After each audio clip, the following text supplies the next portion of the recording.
Marvin, I think we have a quorum, so if you want to remove the slide, we can get ourselves going.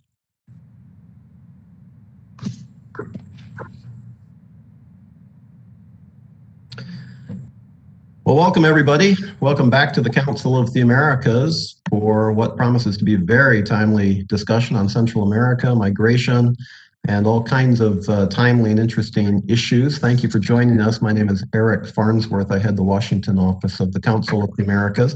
Delighted to be your host for the program this afternoon. As all of you know, Central America is once again in the news.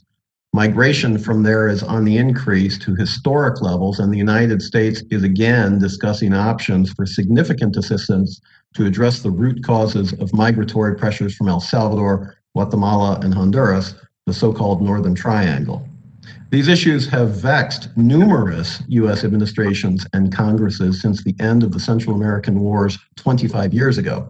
With economic stagnation before and during the COVID pandemic, continued criminal activities, and recent natural disasters, among other things, the scenario has now become even more acute. President Biden has named the Vice President, Kamala Harris, to identify and promote solutions to these issues, which is a significant gesture highlighting the importance of getting it right. She will reportedly be traveling soon to Mexico and Guatemala. Meantime, a high-level U.S. delegation has just returned from there.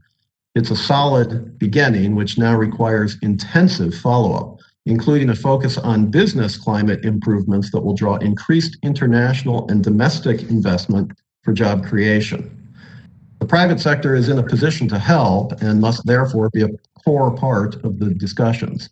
Our session today is a means to that end as we seek to work better together between the United States, Mexico, and Central America to address the destabilizing and often dehumanizing conditions surrounding migration flows. It's time to take a hard look at what's worked, ladies and gentlemen, what hasn't worked, and build a concrete cooperative agenda from there. To help us do that, we've assembled an absolutely first-rate panel, and I mean that sincerely, including the U.S. Special Envoy for the Northern Triangle, Ricardo Zuniga, Mexico's immediate former ambassador to the United States, Martha Bárcena, who was key to the successful conclusion of the USMCA, former president of Honduras, Ricardo Maduro, who was absolutely instrumental during the CAFTA negotiations, and former acting secretary of the Department of Homeland Security, Kevin McAleenan. We've hosted each of these standout speakers previously, and for those who would like a refresher on their very impressive biographic information, we would refer you to our website, which is www.as-coa.org. And to our panelists, let me simply apologize because that introduction did not do any of you justice. But if we did do an introduction that did you justice, that would take the full hour and we wouldn't get to any substance. So we will take it from there and jump into the conversation, which I believe is what most people are looking to do anyway. Ricardo Zuniga, let's start with you. You've just returned from the region as part of the high-level delegation that I referenced. Things have changed there. In a word, it's complicated. What'd you find during your travel, and how are you viewing these issues, and how would you have us view some of these very important issues? Ladies and gentlemen, Ricardo Zuniga.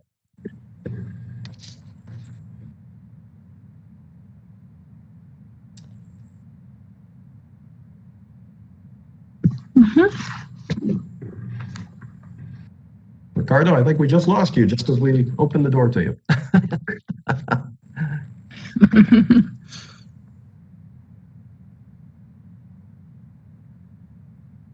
Well, we've got some technical difficulties, which is sometimes happens in the virtual world. So let's continue with the panel. And Ricardo, if you're there, join us. And if not, we saw your picture, but let's turn then to Ambassador Bárcena. Ambassador, you have been instrumental in the conversation between the United States and Mexico, obviously on migration. And there's Ricardo. Would you like us to, let's flip a coin. Who wants to go first now? Would it be Ricardo? Ricardo. Okay, Ricardo, you're back. Over to you.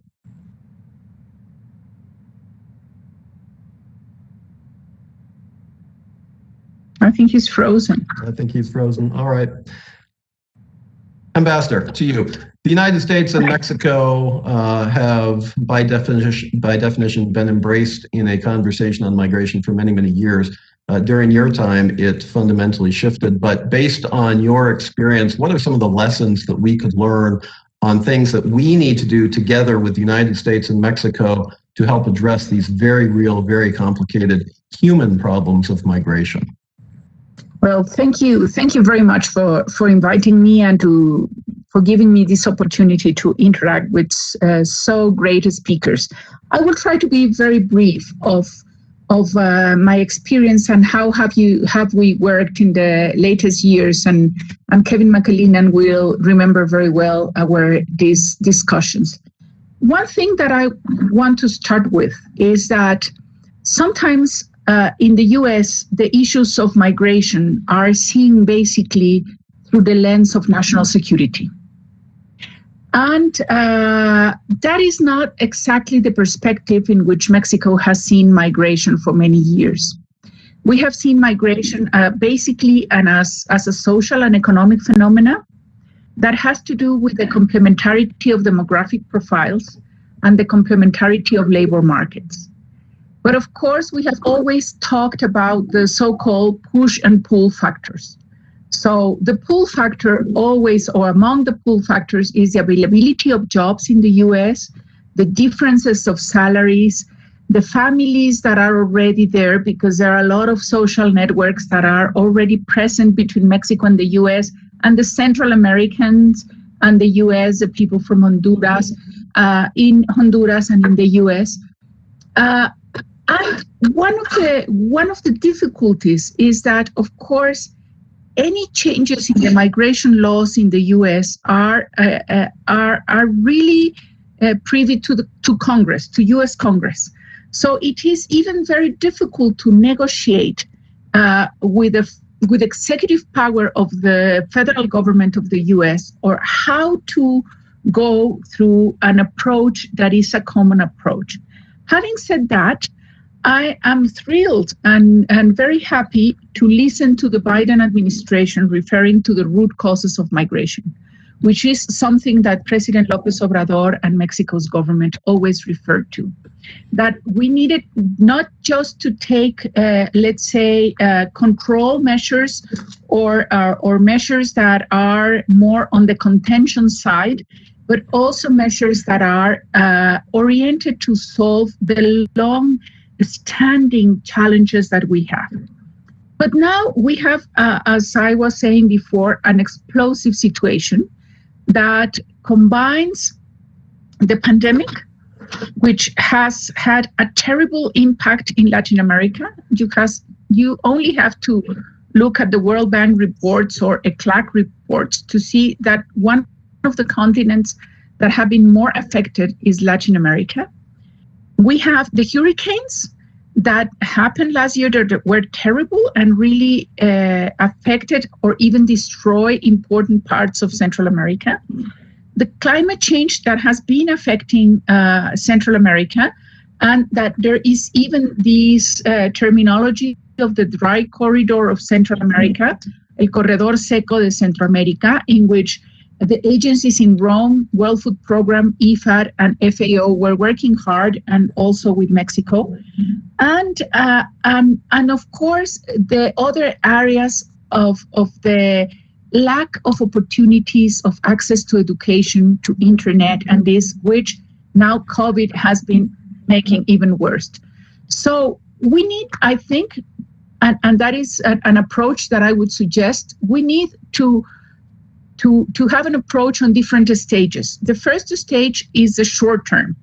And for the short term, I would say, do not try to create new programs. Do not try to, because it will take time. Just use what is already in place. As an example is what is already in place with the World Food Program. And the US leader of the World Food Program was last week in Central America. The cash-based transfer system in Honduras is successful, according to the reviews that we did at the executive board of the WFP. So use that to expand the program of cash-based transfer, to keep people in place, and maybe do part of the work that needs to be done to prepare for the next hurricane season. Another thing is, for example, if you want to work with civil society organizations, there is the network of Jesuit universities. They have a wonderful program of guaranteeing access to girls, particularly to school, called Programas Fe y Alegría, Faith and Happiness. Use them to expand them in the short term. Then at least that will help the most urgent matters with this extra money that the Biden administration has asked to Congress, and even with the money that it's available in the U.S. aid and in the U.S. contributions to World Food Program and FAO, and concentrate in the rural areas, because most of the people coming to Mexico and the U.S. come from the rural areas. So in short term, I'm saying short term. And then these will allow you to gain time to prepare for the next step or the next kind of programs that you need. That, of course, it should be concentrated in vaccination and the economic recovery of the whole Americas, as you were saying. But now we are talking about the recovery, the economic recovery of the Guatemala, Honduras, El Salvador, and the southern part of Mexico. On the mid and long term, I will work harder on integrating better the economies of the Central American countries with Mexico. Because if you look at the data, their exports to Mexico are not even 10% of their total exports, which is ridiculous. So we could do that much better, and then use all our tools, array of tools that we have in front of us, which is the loans from IDB, which are key and could be the basis, the loans of IFAD, even DFIC, but DFIC has some problems, which is not, sometimes it's not easy to find the right private partner. And then that will allow us to work much better. I would like just to close my comments on what my president announced yesterday in a video from Chiapas, and saying that he's suggesting to expand the Mexican program of Sembrando Vida, Sowing Life, to Central America. But what I take of what he's saying are two very key concepts that we have to have in place in the future. One is to put attention to the rural areas. So we have to invest in the rural areas. And second is to regain the circularity of migration. And for that, of course, he's suggesting a working visa for 3 years and then a path to citizenship, which we know that to get through that through Congress is not easy. But we have other elements, and Kevin may remember these, like expanding the H-2A visas program without affecting the number of H-2A workers from Mexico, but expanding the number of H-2A visas to Guatemala, Honduras, and El Salvador, and to avoid the exploitation of workers, work with institutions like United Farm Workers Union. With unions, they were very happy to go and train on recruitment and this. So the most important, I think, proposals of President López Obrador yesterday as concept, not as concrete idea that can be discussed, the concrete ideas, is let's regain the circularity of migration to have a more orderly migration. Let's concentrate on the rural areas, and let's strengthen the region to be able to compete and to give hope again to all the people. And I will stop here. I hope I have been clear enough. Ambassador, you've been terrific. Thank you for framing the issue so successfully. And Ricardo Zuniga, I'm going to come back to you, but I want to segue from what Ambassador Bárcena just said into President Maduro, because everything that the ambassador just indicated was part of the underpinnings of the CAFTA-DR arrangement that many of us were involved in at the time. And I want to ask the president, who was president of Honduras at that time, but also is a business person and has watched these issues now over the past 15 years since he left office. What is it about CAFTA-DR that, or more broadly, the trade relationship that we could collectively do better doing. The ambassador referenced bringing Central America more closely together with Mexico. That's absolutely one idea and should be pursued. There are many others as well. I wonder if you have some thoughts along those lines, Mr. President, about how the economic agenda can be used in a more successful manner. Well, thank you, Eric. I was amazed to see how much we share in terms of our opinions as to what's happening at this time. I have written down that before starting to talk about other issues that I would point out, two things. One was the need for the vaccination, and hopefully that we might be able to get some help from the United States, because it's absolutely critical that we get vaccination done. That would free up, obviously, the productive capacity. It would create the jobs, or recuperate jobs that were in frozen state until we were able to get back to a level of the COVID. I also think that it would help to prepare for a good election, which is another thing that is very important to us. We need to have a very credible and clear and acceptable election that's coming up now. Unfortunately, it happens to almost coincide with the possible hurricane season that is coming up also in a few months. And things are looking now as if it's going to be a potentially very strong one. So we feel that what Ambassador Bárcena was talking about, which is getting things prepared, is an absolute unpostponable need, because we have the canals and the levees that have been asolvados, we say in Spanish, full of dirt and not usable, that have to be fixed in a matter of months to avoid another disaster that would, of course, make the situation a lot more difficult.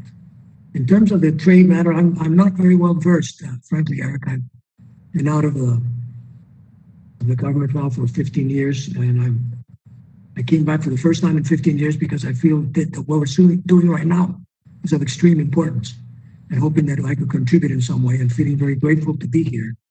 I do feel that the private sector of Honduras is putting together some initiatives.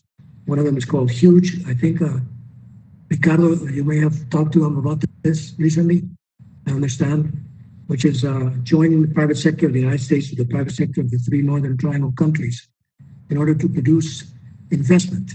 And my experience in investment was one, I'm not going to lengthen it a lot because it seems very obvious almost, which is to create the conditions of expectations that are clear, of fiscal situation which is predictable and fairly stable, adequate liaisons between the private and public sectors, and all the other things that go along with creating confidence. And when it has happened, it's been surprisingly strong.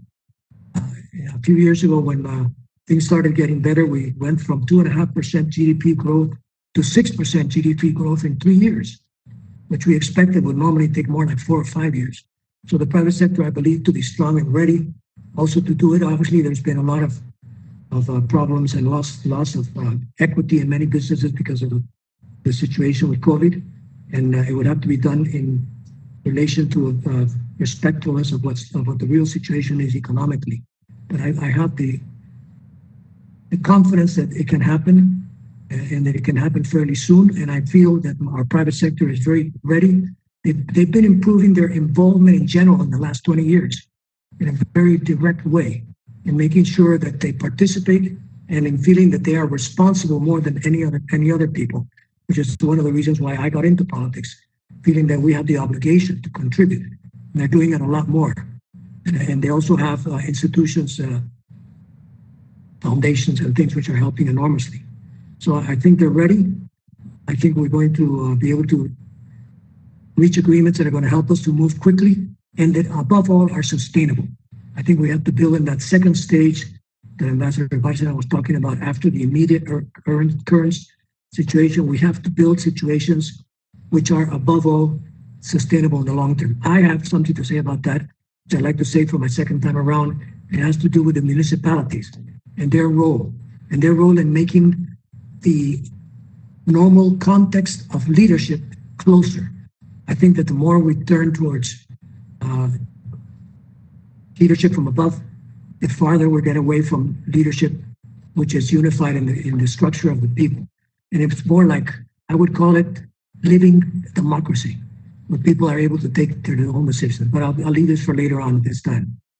Mr. President, thank you very much for those astute comments. And let's turn to Secretary McAleenan because both officials that we've heard from already have indicated a number of things that can be done, but many of them, of course, require money. And from your perspective, former head of customs and all kinds of different things, even before acting secretary of DHS, and subsequent to that, you've done a lot of really important work in terms of how U.S. assistance might be able to be effectively spent and deployed in a region like the Northern Triangle to try to achieve the results that we're all looking for. As an aside, let me just say that one of the things we could do that wouldn't cost us any money is to increase the sugar quota from Northern Triangle countries, but that's another topic. But there are other things. If we're going to be spending up to $4 billion in the region, we want to make sure it's effectively spent. Mr. Secretary, perhaps you have some views on that, and then we'll turn to Ricardo Zuniga.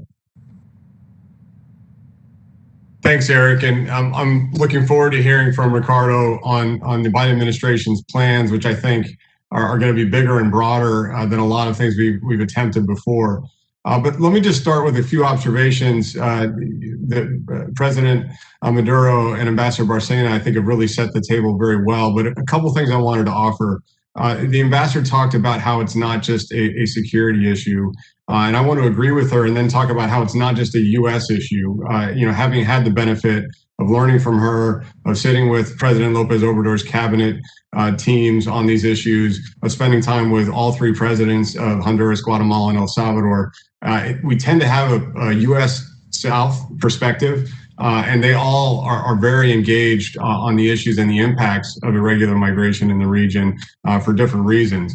I would say it definitely still is a security issue for us, but not just in the sense of individuals exploiting irregular migration for criminal purposes, but really more in the broader humanitarian and economic, but great power competition issue in the region. We see China making significant inroads even on vaccine policy in the region. And I think the U.S. needs to think about it a lot more holistically on the security side than potentially individual bad actors. It's obviously, as the ambassador noted, a significant issue for Mexico, definitely on the economic integration side with Guatemala, Honduras, and El Salvador. But I will offer that Mexico is also a destination country for migration, an emerging one. The gap in income earning between Guatemala and the United States, for instance, is 15 to 1 or so on average. It's increasing between Mexico and Guatemala. And so I think it will be an attractive and increasingly attractive destination country. And I do think we have to acknowledge the role that the U.S. plays in the transit side. I think it's unfortunately similar to U.S. demand for illicit narcotics, really creating a pull factor that enables and empowers criminal networks, in this case, human smuggling networks. And that's something we have to tackle jointly. But I also just want to note, and I think President Maduro talked about this, that it's really an issue for the region in terms of the political leaders seeing it as a failure to not provide economic opportunity, to not provide security environments that makes their citizens want to stay. I think we're seeing the demographics start to tip toward what will be a decades-long change toward an older population, and really losing youth and energy of an entire generation, their most mobile and entrepreneurial elements, is a severe risk for the economic recovery that we all seek for our neighbors.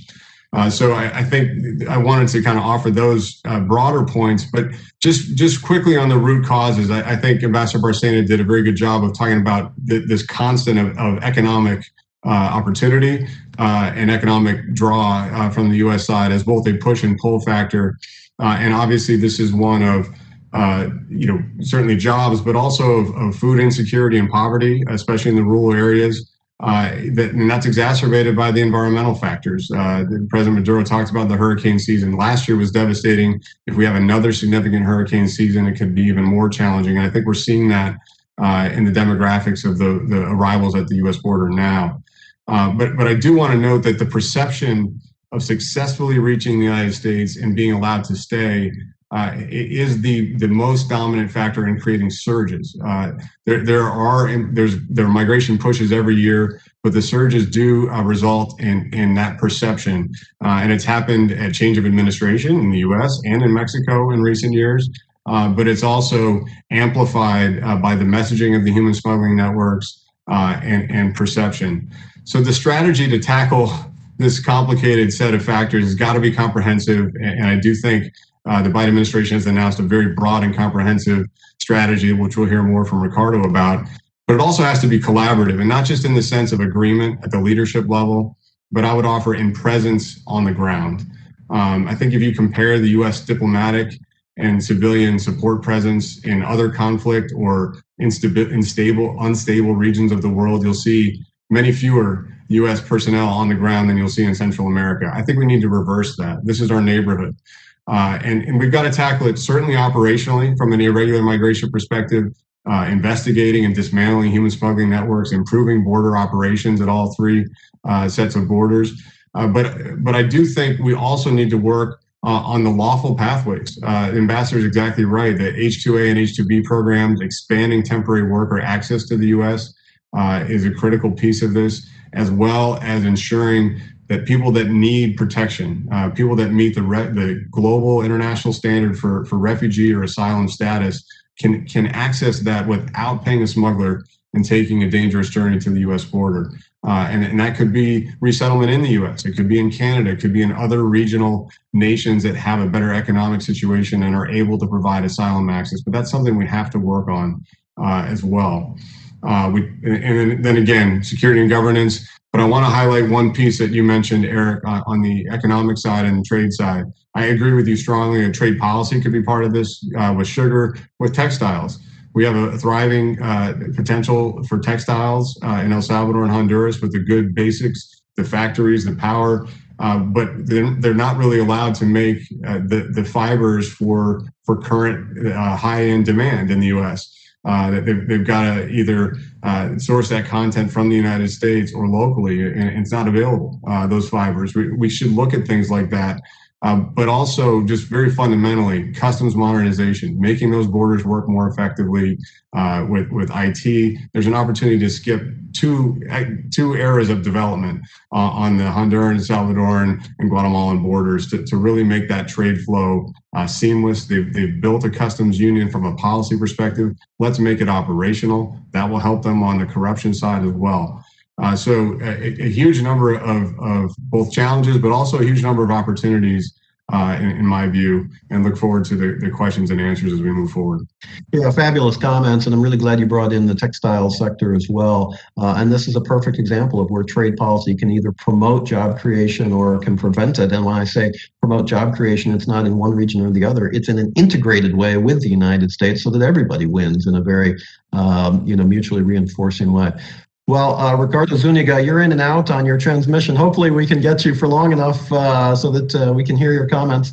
Hopefully we lost you again. So if you're there, we'll turn to you for your comments and over to you. Let's hope, ladies and gentlemen, that this works. All right, does this work? Yeah, we can hear you. We can't see you, but we can hear you. So there you are. Go ahead. Go ahead.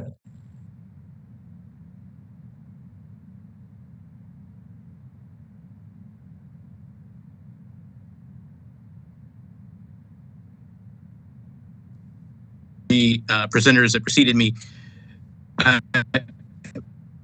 First of all, I would say there's a couple of important starting points. Number one, we understand this is now a dynamic. This is not an episode. This is not something that happened this year or happened last year or happened the year before.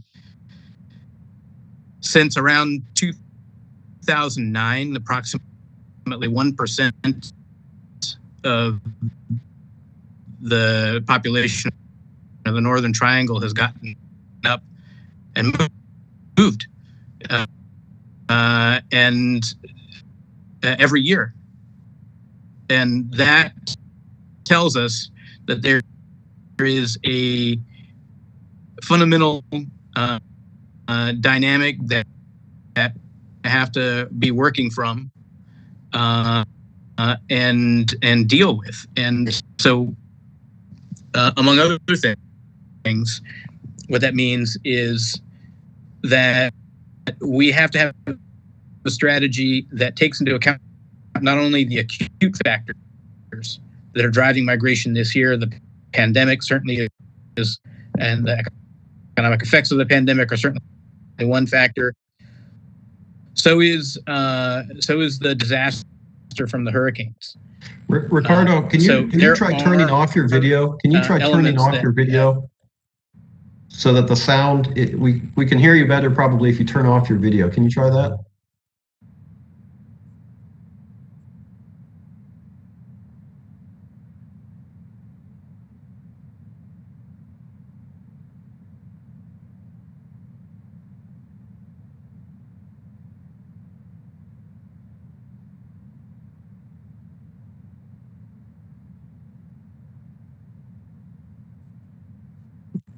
Ricardo Zuniga, your transmission is not coming through.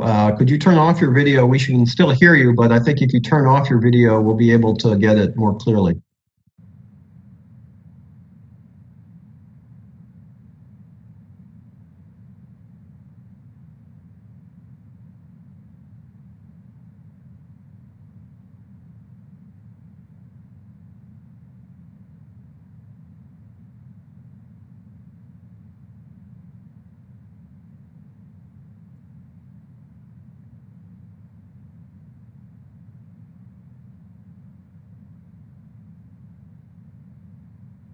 Could somebody confirm that you're able to hear? I've shut off the video.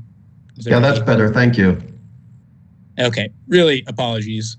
So here's the bottom line. There is absolutely no chance that we are going to be able to address this dynamic, this long-standing problem, unless we create jobs in Central America, because we completely agree on the need for legal pathways and to enhance circular migration, certainly where there are opportunities available to that. But those are on the margins compared to what needs to happen in Central America. These are not small countries anymore. Honduras, Guatemala, and El Salvador together are about 32 million people. I think California might be the only state larger than that. And an enormous percentage of that population lives in very bad conditions that in many cases have not gotten better. They've gotten worse over the last decade for a variety of reasons. And for that reason, it's extremely important to have the private sector have a key role in the work that we're doing in Central America. And in fact, we fully intend to have the private sector be a partner. Just as we've noticed in all of our public statements, we've noted our intent to partner with civil society, with the private sector, and with governments to attend to this. And I think that is one important difference from 2014 and 2015 and subsequent events where the starting point is to have the private sector help guide the strategy from the beginning in our response. We are going to address the acute factors that, in other words, we're going to stress the humanitarian needs in the early going, and that will be evident from where we're directing our assistance. We are also going to work on a point that where Kevin was already involved in helping promote stronger regional efforts to control irregular migration, but also to provide protection mechanisms, because this is the key. This is a regional issue. Mexico already is a destination country, but I think more people would be surprised to learn that even Honduras is a destination country for Nicaraguan migration. And that tells you something when there is a labor shortage in Honduras caused by outward migration. We have some very significant distortions at play here. And so we need to deal holistically, not just, we are certainly focused on the three countries in the Northern Triangle, but really this is a Central America issue. Kevin pointed to the need to improve customs procedures. Ambassador Bárcena pointed to the need to improve trade between Central America and Mexico. That's certainly a factor. There also need to be improved labor flows within Central America and the entire region. And we need to think of ourselves as one region, one production region, one value region. And for social purposes, the United States is so closely linked to Central America already that we really are talking about one region that needs to be managed from that perspective. I just want to, having vacuumed up many minutes with my technical problems, I will just close with this before we get to Q&A. We also need to talk about Central America as a zone of opportunity. CAFTA is our number 3 partner in the Americas in terms of trade. We do something in the neighborhood of $57 billion in two-way trade every year with Central America. Imagine if we had social indicators and populations that were fully integrated into the economies. Instead of having 70% in the informal sector in Honduras, we had a much larger percentage of that. Same in the rest of Central America. This can be a region of opportunity. Kevin pointed out rightly, this is also an area of strategic competition. That's absolutely the case. But the point is also that to get to that point, we're going to need to deal with the underlying factors that have constrained growth in Central America, including and especially governance factors and those related to creating confidence in both domestic and foreign investors that there is a reason to commit to this and to put us on a path to growth. So I will end it there and be happy to do any questions, but I will not turn my video back on. Ricardo, thank you. I think we found the magic bullet there. As much as we like seeing your beautiful face, probably best to keep your camera off because your audio is very clear then. So thank you for that. And so let's continue with the dialogue then. So our questions begin for Ambassador Bárcena, and one of the priorities that the current president of Mexico has made for his own governance has been the development of the southern region of Mexico. And geographically, culturally, historically, etc., there are some real links between southern Mexico and the northern part of Central America. No, and it's a real it's a natural economic zone separated by borders, perhaps.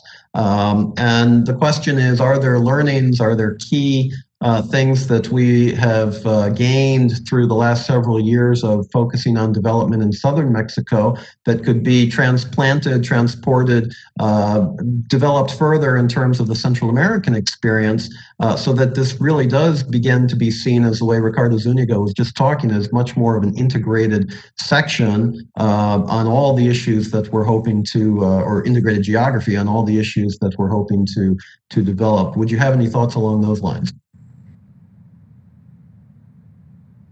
Unmute, please. Yes, thank you, Eric. So besides what both Ricardo Zúñiga and Ricardo Maduro said, and Kevin mentioned of the role of the private sector, which I think it needs to be underlined and better understood. For example, these big companies, San Miguel that sells Mexican food, I think it's owned by a Guatemalan. And we have this constant interaction that is historical, because once centuries ago we were only one territory, the new Spain, from the Washington border, California-Washington border, to what today is Panama. So we have always shared a common history, a common culture, and in specifically the south and southeast of Mexico with Central America. One area I think we have to look at is tourism. If you go through the data of tourism in the state of Quintana Roo, a very high percentage of workers in the state of Quintana Roo, where Cancun is located, they came from Central America already. And if you go through the data of the economic statistics of Chiapas, you will see that even to pick coffee in Mexico, there has been for years the crossing over of the Guatemalan workers to pick up the coffee and back, because there is not enough working force in Chiapas to deal with these matters. What I am even a bit surprised is that we haven't been able to, even if we have the Regional Conference on Migration, to really sit at the highest level, at the regional level, as Kevin was saying, and then address what we are going to do, not only to tackle migration, but as Ricardo Zúñiga said, to create jobs in Central America and the South and the Southeast. And this should be key. on the next stage of economic recovery. So I think we need to work with this regional approach with areas as tourism, sustainable tourism, which is growing more and more, and we are reaching that. We tried some examples like the so-called Ruta Maya, that you could come to the Cancun airport and then you go to Guatemala and this, but we have not really worked enough in what we can do in the area. In textiles, what we saw in the pandemic was the problem of the global value chains and the just-in-time concept. So the global value chains will be in the future maybe more regional value chains. How do we think of regional value chains, not only US, Mexico, and Canada, but US, Mexico, Canada, and Central America? And in that, we are seeing not only the regional value chains, but the transformation of certain industries. Like we know now, we understood with the pandemic that we cannot depend from Asian pharmaceuticals on protective personal equipment, that we are going to transform our automotive sector, slow, maybe not so slow, but steadily towards electronic vehicles. So I don't think that even if we know this in the academia and we hear it, in conversations in the diplomatic world, we need to have like a roadmap on having this regional conversation, how to create jobs, but how to create jobs in the context of the regionalization of the value chains and on a much more strong region. And I'm happy to listen that everybody is conceiving the solutions in the mid and long term with a regional approach and with the participation of civil society, the private sector, and not only relying on traditional aid, because aid will only help you to solve the urgent matters, but not the long term. Is investment the long term? Is the right conditions for investment, for job creation? And it is a vision. And the other day I was in another seminar, and I think even with USMCA and with what we did, we are lacking now that shared regional vision. We are lacking that shared regional vision, and we should work, addressing the urgent matters and then going into the mid and long term and working and joining and try to bring all Central America into what Mexico's government is doing in the South and Southeast, which is developing a huge infrastructure with the Tren Maya, a huge tourism infrastructure, and more roads. And for example, we need better custom houses between Mexico and Guatemala. They are from the 60s in the Mexican side, and they are non-existent in the Guatemalan side. How can we work if we don't have the technology there? How can we promote trade? How can we guarantee that there is order at the border? Not maybe, and I always refuse, and Kevin knows this, to use the word control at the border, because I always use the word order. Order. We have to order the migration. We have to order the trade. We have to create infrastructure. So let's talk about this regional approach on tourism, on infrastructure, on textiles, on increasing trade, on workers, but temporary workers that comes from Central America to Mexico, or as Ricardo Zúñiga was saying, even from Nicaragua to Honduras, from Honduras to Guatemala, and this. So that would be what I would like to see in the future. And that as long as Mexico, if you see Mexico and the data, from Mexico City to the north, we are totally integrated to the US economy. From Mexico City to the south, not. But if you see the statistics, the integration between the south and southeast of Mexico with Central America is larger. And we have to enhance that and then bring that to the rest of the integration of the North American region. focusing on regional value chains. Ambassador, such insightful comments. And one of the things that the Council of the Americas has been trying to promote with our Central American partners has been the idea that trying to bring the CAFTA countries within the USMCA umbrella, even on a unilateral basis, could pay rich dividends, even if there isn't a formal agreement with those countries, because it is all about supply chains, just as you've indicated. And if these areas are governed by different trade arrangements, it makes it more complicated for supply chains to develop. So let me turn to President Maduro. In that context, one of the criticisms we hear often about Central America is the issue of governance and corruption, and these issues are real for sure. But I wonder if you have some thoughts as a former president from the region, but now out of office for a number of years, what can realistically be anticipated by some of the governments of the region to go forward? In other words, is this a true partnership? Is this something that can really develop in a way that we're all talking about? Or is it more of something that's being cooked up in Washington and maybe Mexico City, and but the reality on the ground is something quite different? I wonder if you had some thoughts along those lines.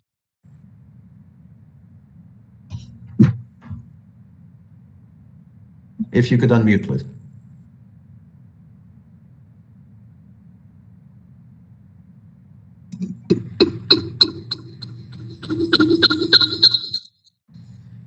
Can you hear me now? Yeah, please.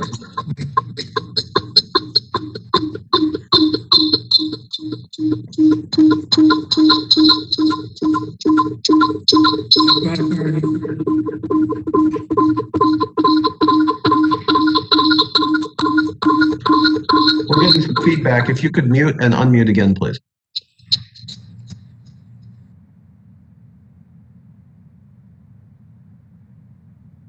I'm still muted.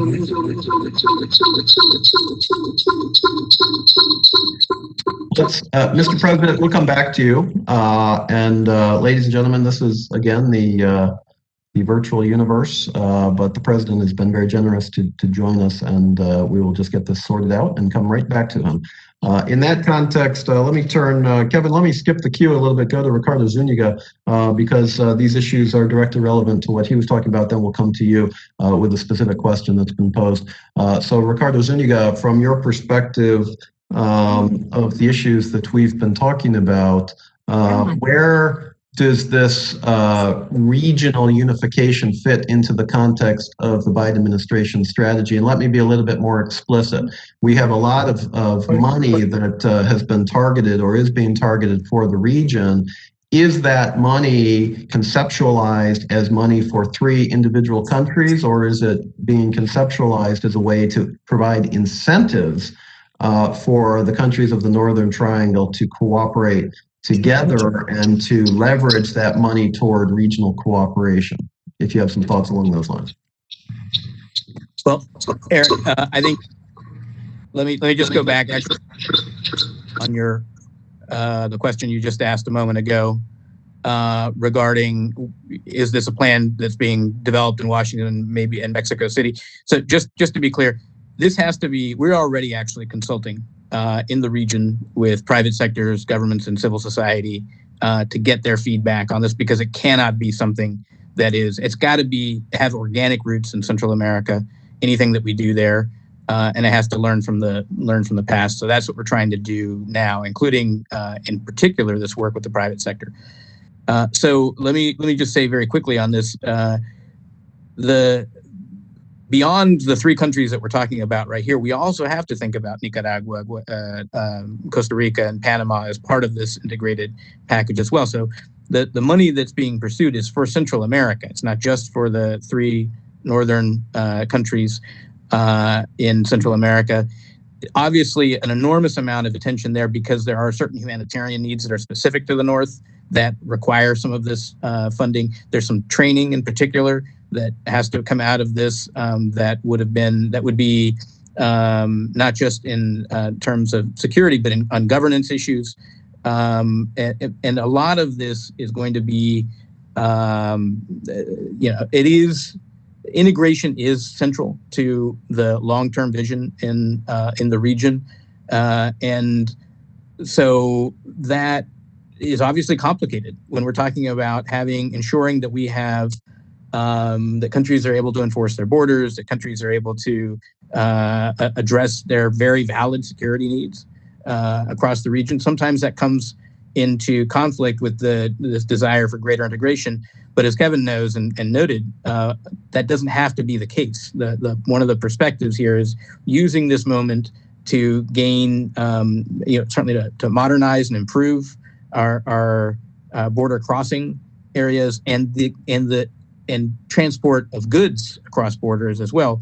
Modernizing those actually could potentially benefit economies rather than constrain them. So the idea here is to work within the existing systems, turning those customs unions into something real. Absolutely has got to be something that's genuine, but also dealing with the bottlenecks that exist at ports, for example, and where there also happen to be major governance issues and corruption concerns that are sapping revenue from governments in all three countries. So there is no way that you can talk about Central America without thinking about integration. And there's also no way that you could talk about addressing our specific security and migration related concerns without addressing this in an integrated way either. So I would absolutely say that the stress is not to fragment assistance, but rather to use it in an integrated way.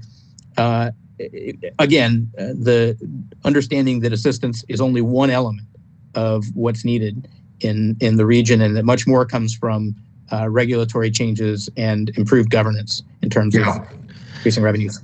Yeah, absolutely. And while you've got the mic, is there anything you'd like to mention in terms of the Biden administration's intentions toward vaccinations in the region, based on what Ricardo Maduro and Ambassador Bárcena have said about the importance of vaccinations to get the economies back on track?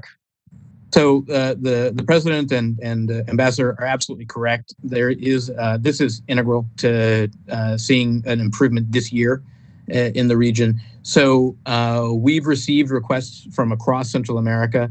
These are being dealt with as part of a global response under Gail Smith, as was announced not too long ago. And but certainly there is a clear understanding at all levels about the importance of dealing with countries in our region as soon as we can. That's the reason that Mexico and Canada were selected for initial cooperation and collaboration on this. And I think Mexico also has been a strong proponent, as the ambassador noted, of extending this throughout the region. So there's a lot of support for that, but there's also, this is going to fit within a global response.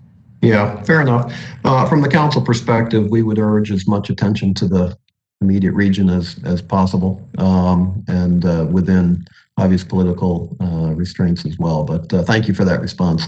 And then we'll turn to Secretary McAleenan, who's been patient.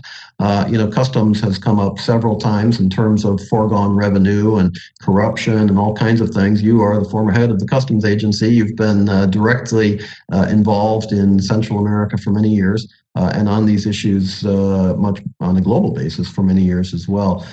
We don't have a lot of time remaining, and we still want to come back to President Maduro, but I wonder, Secretary McAleenan, if there are some insights you could give us in terms of ways that these types of issues should be able to be addressed. Because look, finances and resources is a fundamental aspect of the success of what we're all talking about, and customs revenue and tax revenue are issues that are of concern in the region, let's be honest. And I wonder if you have some thoughts about ways to make that more efficient, transparent, and work better.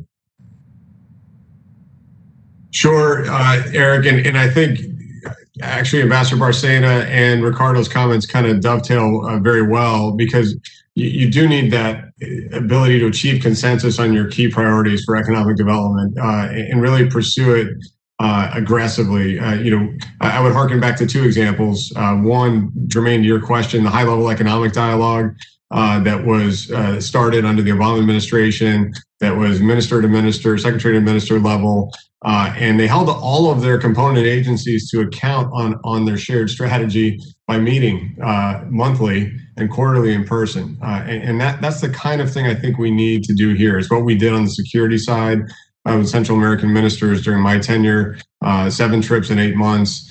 And that really resulted in action by just being together, holding our teams accountable for doing that. On the customs side, it's fairly straightforward. They've done some really hard policy work on agreeing to a customs union. There are very good strategies, frankly, both in Guatemala and Honduras for how to do customs modernization, aided by the World Customs Organization.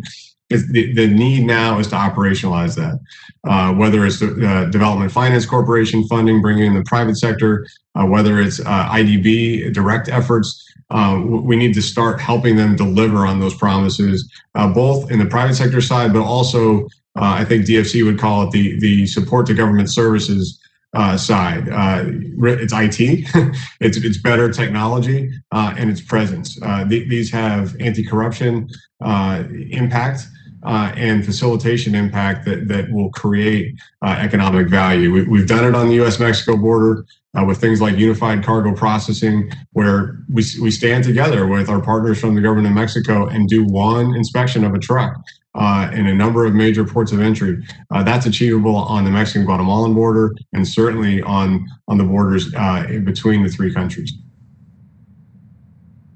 Fantastic. Yeah, and it's something that is often overlooked in the policy discussions because it's not quote unquote sexy or what have you, but economies literally rise and fall on customs.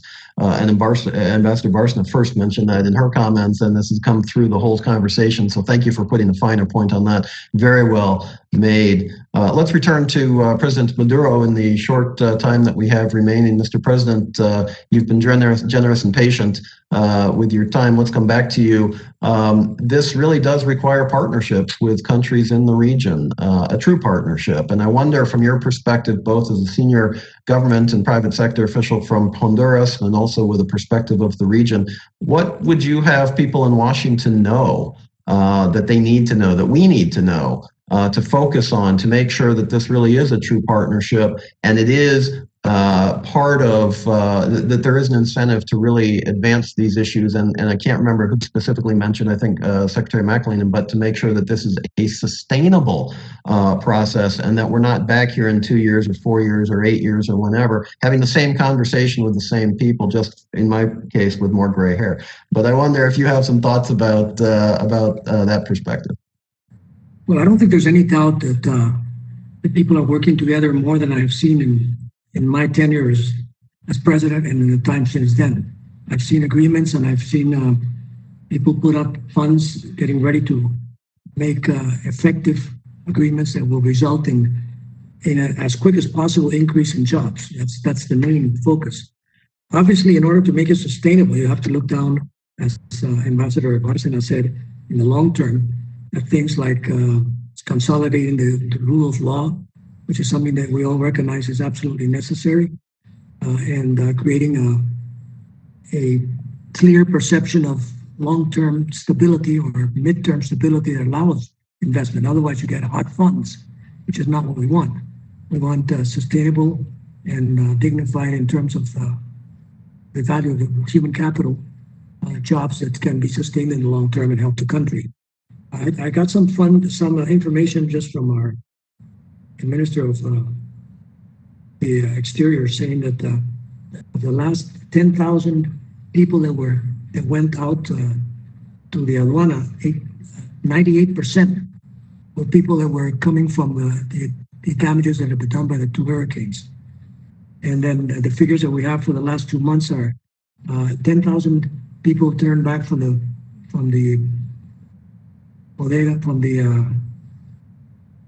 fronteras in November and 41,000 in March. Give you an idea of how fast it's moving.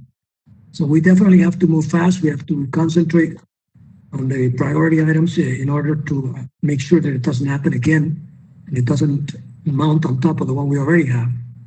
And we have to start on the programs. There's something else that has not been mentioned, which I give special importance to, and that's education. We've missed basically almost a full year of education, especially for the poorer people who don't have the capacity, they don't have the computers, they don't have the internet, and they've lost a year of studies, which is something that is very difficult to get back. And I think we also need to move on things like type of education that is necessary, the types of education that are necessary to support the development that the private sector needs. I feel positive about it. I said it at the beginning. I feel movement in the private sector that I had not seen before. They're concentrating on it. They've put up the funds. They've had lots of talks with the American side, including the Guatemalan, the Honduran, and the Salvador side. And I think it's going to produce results which are lasting. And I see them totally committed to it. Well, I love that optimistic view, and it's probably where we should leave things because it gives us hope and it gives us something to work toward. But it's also spoken with wisdom and experience. So, Mr. President, thank you for those very important comments. Indeed, to all of you for your very important comments. I would love to continue the conversation. We are regrettably at the time allotted, but I hope that you'll all come back at some point to continue the conversation, which is only going to continue apace and perhaps become more active as the weeks and months go by. For those who are interested in hearing more about these issues, on May 4th is the 51st Annual Washington Conference on the Americas, and I'm delighted to let you know, if you don't know already, that 4 U.S. Cabinet Secretaries are confirmed, including Secretary Mayorkas, so I'm sure that some of these issues will come up. U.S. Trade Representative Catherine Tai to be talking about some of the trade issues, Secretary Blinken from the State Department, and the Secretary of Commerce, Gina Raimondo. And we do anticipate a very senior an announcement of another very senior level speaker here in the next couple days. I'm just trying to tease it for you so that you can anticipate joining us on May 4th. Hold that date. I think you will be richly rewarded for doing so. With that, regrettably, again, we are at our time. I want to thank our speakers for their generous time, their comments, which are just spectacular.